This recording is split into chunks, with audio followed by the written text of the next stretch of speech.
अस्सलाम वालेकुम। आज हम बनाएंगे पाकिस्तानी और बांग्लादेशी मिक्स्ड बिना मसाला वाली गोश्त रेसिपी, जो आज के पहले आप लोगों ने कभी नहीं देखी और ना ही कभी खाया होगा। আমি আর হিন্দি কন্টিনিউ করতে পারতেছি না, আমার পক্ষে ইম্পসিবল। আমি এখানে আগেই বলেছি যে বাংলাদেশি আর পাকিস্তানি মিক্সড রেসিপি, কারণ আমার কাজিন পাকিস্তানে একটা রেসিপি দেখে ও এটা শিখছে আর নিজে থেকে কিছু মশলা ও অ্যাড করছে, বানাইছে। তো দেরি না করে চলুন আপনাদের মধ্যে শেয়ার করি পাকিস্তানি বাংলাদেশি মিক্সড বিনা মশালা वाली গোশ্ত রেসিপি। আমরা আজকে পাকিস্তানি স্টাইলে রান্না করবো গাইস। এখানে যে কাটাকুটি করা হচ্ছে, এই যে এখানে আমরা এই রেসিপিটার জন্য আজকে আমরা 1 কেজি পরিমাণের গোস্ত নিয়ে নিয়েছি। এটাকে ভালো করে একটা বড় বড় পিস আকারে কেটে নিতে হবে, আর অবশ্যই গোস্তগুলো যেন চর্বিযুক্ত হয়। এবার আমরা কিছু আলু নিয়ে নিয়েছি, বড় বড় করে পিস করে কেটে নিয়েছি।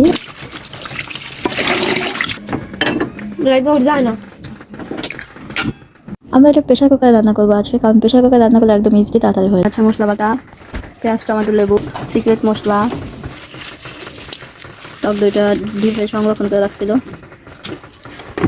এবার কুকারে পরিমাণ মতো তেল দিয়ে নিব। যেহেতু আমাদের চর্বিযুক্ত গোস্ত, এই রেসিপিটাতে না এভাবেই গোস্ত থেকে তেল উঠবে, জন্য একটুখানি কম করে তেল দিতে হবে। তারপর এখানে পেঁয়াজ কুচি দিয়ে দিব। হ্যাঁ, দিয়ে হালাম দিয়ে দেবো, পেঁয়াজ দিয়ে দেবো, 2-3টা তেজপাতা, গরম মশলা, কাঠ দারচিনি এলাচি,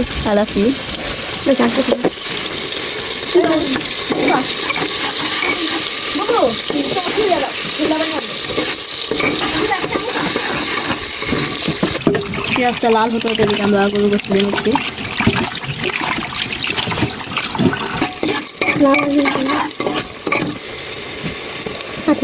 লবণ পরিমাপ মতো,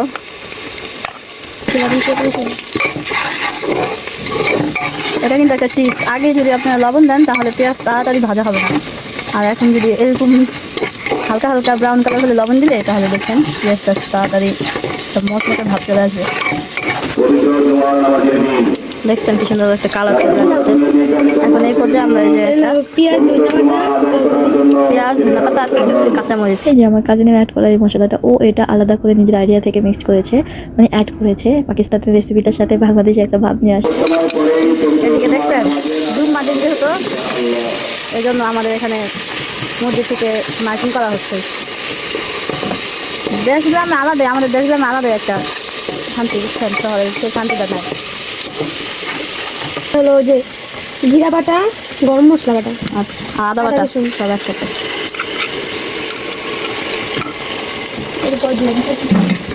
ভালো ভালো করে দেই। মশলাটা মানে কষাতে হবে না, মশলাটা ভাজার তেলের উপরে ভাজতে হবে। আর এই যে সিক্রেট মশলা আমার বোনের হাতে বানানো মশলা, এটা এই যে টক দই দিয়ে দিব। আপনার টক দই কিছু করা যাবে না, টক দই কিন্তু দিবেন না, মেন স্বাদটাই কিন্তু টক দই নিয়ে আসে। আর টক দই হলো যদি অনেক দিন রেখে খাইতে চান তাহলে ফ্রিজে রেখে যাবেন, একদম পুরো টেস্টে একই থাকে। এখন এটা ভালো করে তেলের উপরে কষানো হচ্ছে।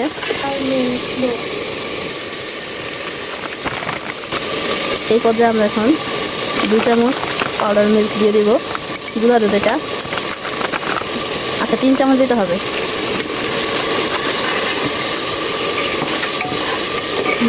এখন যে একটা সুবাস আসতেছে না, পরিমাণ মতো, মানে চিনি হালকা একটু চিনি দিতে হয়, বেশি চিনি দেওয়া যাবে না, তাহলে আবার বেশি মিষ্টি হয়ে যাবে।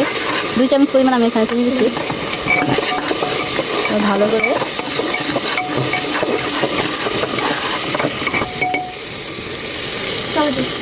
টমেটো, তারপরে এখানে যে গরু গোস্তগুলো দিয়ে দিব আমরা এখানে।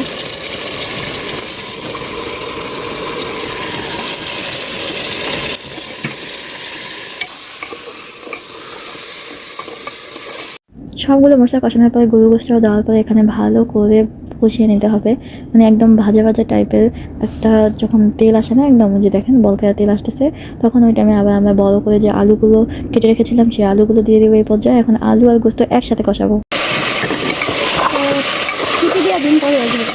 সিম্পল, অনেক ইজি, অনেক তাড়াতাড়ি রান্নাটা হয়ে যায়। আপনারা মাছ দিয়ে একবার ট্রাই করে দেখবেন, ঝটপট রান্না,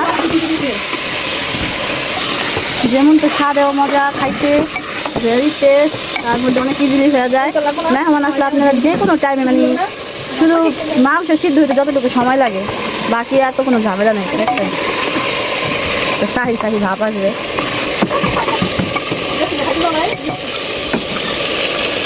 ভালো করে কষিয়ে এটাকে তারপর সিটি দেওয়ার জন্য আটকানো হবে।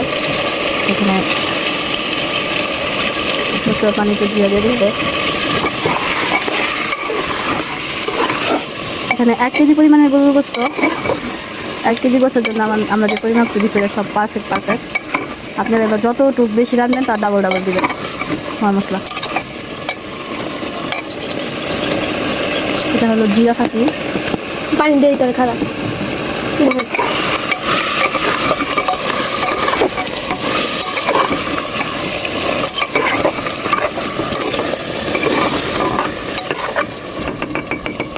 ভালো করে কষায় তারপরে পানি দিয়ে মনে হয় না কেমনি। হ্যাঁ, একটু পানি দিই। এখন আমরা এই রসুনগুলো দিয়ে দিবে। এই যে মোস্ট ইম্পর্ট্যান্ট একটা ইনগ্রিডিয়েন্ট, এই যে এটা এই মশলাটাই, মানে আস্ত রসুন। পাকিস্তানি কি জানি এটা রেসিপিটা, পাকিস্তানি গরুর গোস্ত। ইউটিউবে চাষ একটু কষাইয়া পরে 3 সিটি দিলেই হয়ে গেল না, 3 সিটিতেই হয়ে যাবে।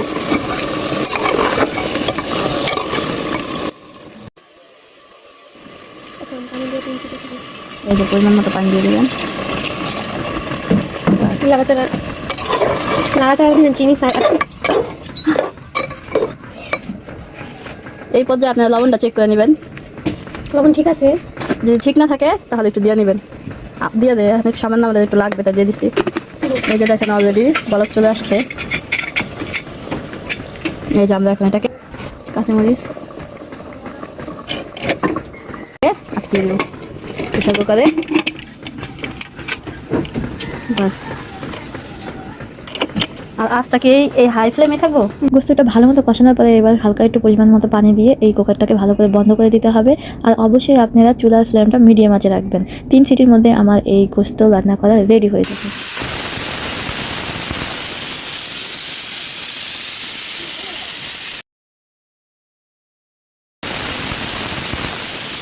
জাস্ট 3 সিটির মধ্যে দেখবেন ম্যাজিক। 3 নাম্বার সিটি দেওয়ার পরে এবার এই গ্যাসটাকে বন্ধ করে দেব। এটাকে এখন সাথে সাথে খুলবো না, কিছুক্ষণ রাখবো। এখন বের করবো। এই যে দেখেন হয়ে গিয়েছে। লাইক গেছে।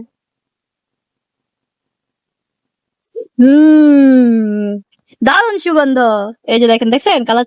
আমি আমার রিয়েকশনটা একদমই লুকায় রাখতে পারি নাই। আসলেই খোলার পরে এত সুন্দর একটা ঘ্রাণ আসতেছিল যে তখনই খাইতে ইচ্ছা করতেছিল, খুবই লোভনীয় লাগতেছিল। তৈরি হয়ে গেল আমার কাজিনের হাতে বাংলাদেশি পাকিস্তানি মিক্সড বিনা মশালা ওয়ালি গোশ রেসিপি। মানে হলুদ মরিচ ফাঁকি গুঁড়া বাদে এটা রান্না করা হয়েছে। যেহেতু আপনারা কিন্তু দেখছেন ভিডিওতে একদমই এখানে হলুদ মরিচ ফাঁকি দেওয়া হয় নাই। এই যে দেখেন রসুন আলু গোস্ত একদম পারফেক্টভাবে সিদ্ধ হয়েছে, কোনোটা কম বেশি করে সিদ্ধ হয় না। খেতে ভীষণ সুস্বাদু হয়, শাহি শাহি একটা ভাব আসে এই গোস্তটা রান্নার। আমার কাছে মনে হয় কি যে শাহি গরুর গোস্ত রেসিপি দিলে ভালো হতো। এই রেসিপিটার নাম যে কেউ খুশি হয়ে যাবে, যে কেউ আপনি তারিফ করতে বাধ্য হবে। পর্যন্ত আমি আবার আসবো একটা নতুন ব্লগ নিয়ে। আল্লাহ হাফিজ।